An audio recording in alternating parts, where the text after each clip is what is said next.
Another day, another story. Section 92.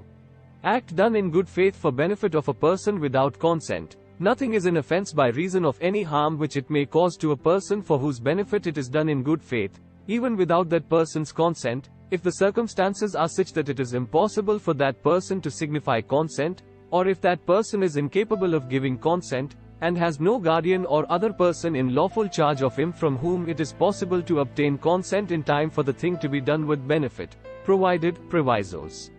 First, that this exception shall not extend to the intentional causing of death, or the attempting to cause death. Secondly, that this exception shall not extend to the doing of anything which the person doing it knows to be likely to cause death, for any purpose other than the preventing of death or grievous hurt, or the curing of any grievous disease or infirmity. Thirdly, that this exception shall not extend to the voluntary causing of hurt, or to the attempting to cause hurt, for any purpose other than the preventing of death or hurt.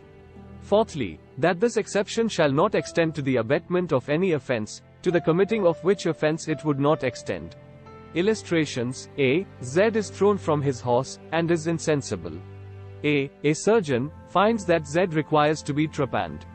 A, not intending Z's death, but in good faith, for Z's benefit, performs the trepan before Z recovers his power of judging for himself. A has committed no offense. B, Z is carried off by a tiger. A fires at the tiger knowing it to be likely that the shot may kill Z, but not intending to kill Z, and in good faith intending Z's benefit. A's ball gives Z a mortal wound. A has committed no offense. C. A surgeon sees a child suffer an accident which is likely to prove fatal unless an operation be immediately performed. There is not time to apply to the child's guardian. A performs the operation in spite of the entreaties of the child, intending, in good faith, the child's benefit. A has committed no offense. D. A is in a house which is on fire, with Z, a child. People below hold out a blanket. A drops the child from the house top, knowing it to be likely that the fall may kill the child, but not intending to kill the child, and intending, in good faith, the child's benefit. Here, even if the child is killed by the fall, A has committed no offense.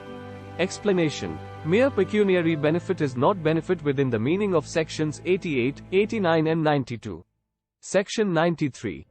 Communication made in good faith. No communication made in good faith is an offense by reason of any harm to the person to whom it is made, if it is made for the benefit of that person. Illustration: A surgeon, in good faith, communicates to a patient his opinion that he cannot live. The patient dies in consequence of the shock. A has committed no offense, though he knew it to be likely that the communication might cause the patient's death. Section 94. Act to which a person is compelled by threats, except murder, and offenses against the state punishable with death. Nothing is an offense which is done by a person who is compelled to do it by threats, which, at the time of doing it, reasonably cause the apprehension that instant death to that person will otherwise be the consequence, provided the person doing the act did not of his own accord, or from a reasonable apprehension of harm to himself short of instant death, place himself in the situation by which he became subject to such constraint.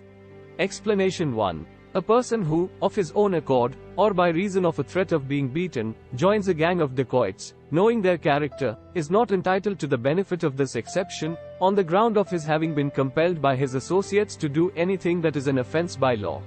Explanation 2. A person seized by a gang of dacoits, and forced, by threat of instant death, to do a thing which is an offense by law. For example, a smith compelled to take his tools and to force the door of a house for the dacoits to enter and plunder it, is entitled to the benefit of this exception. 28. Section 95. Act causing slight harm. Nothing is an offense by reason that it causes, or that it is intended to cause, or that it is known to be likely to cause, any harm, if that harm is so slight that no person of ordinary sense and temper would complain of such harm. Thanks for watching.